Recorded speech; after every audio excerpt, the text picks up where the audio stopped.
Well, hello. Welcome to the Artemis Defense Institute. My name is Stephen Lieberman, and we're broadcasting right now from the Artemis Armory. So, in this little mini series of videos, really designed for new gun owners, we're going to be breaking down a couple of different firearms. We've done one video on the 1911. We've done a video on the SIG 239. We did a video on the Glock 19. This video, we're going to be breaking down an AR-15. Now, we would do this because we were going to clean it. Maybe there's a malfunction. There could be a number of different reasons why we feel it's necessary to break this gun down. And I have to apologize. We're doing some training over on the other side right here, and you can hear some of the stuff going on in the classroom. So in any event, we're going to go ahead and we're going to break this down. Now, we're going to need some tools as we break down this AR-15. Really only one major one, the plier. Okay, now we're not going to be showing you how to clean this. We're going to be making subsequent videos for cleaning different weapon systems. This is just to show you how it's broken down.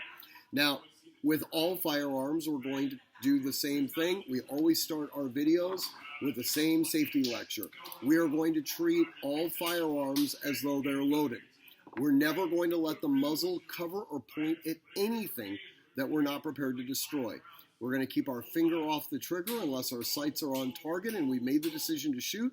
And lastly, we're going to know our target and its environment. So, how do we go ahead and go about breaking down this gun? Well, the first thing we're going to do is verify that it's clear, and it is. So now we're going to begin the breakdown process. So with an AR-15, it's held together basically by two pins. We're going to need to make sure that our bolt is forward, as you just saw me do.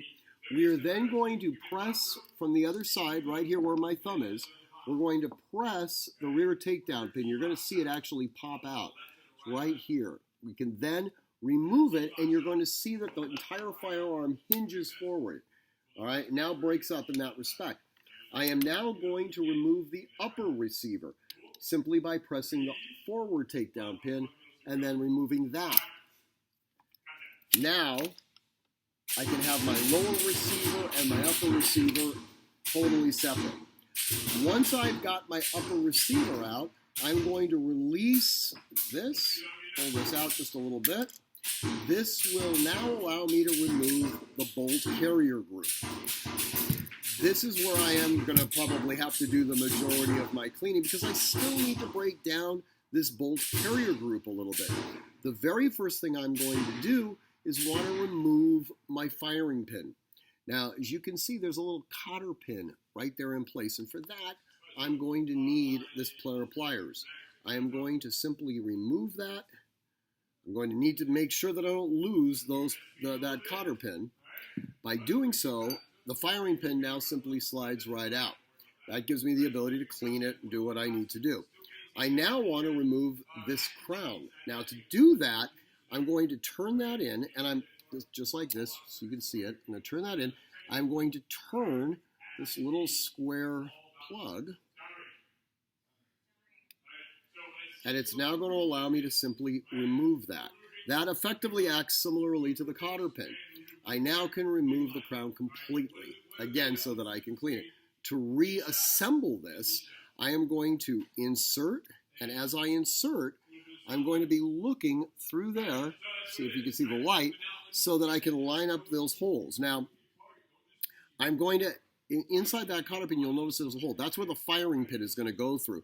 So I'm going to need to insert that first, making sure that it's oriented in the right direction. Make sure that I have enough light to see what I'm doing.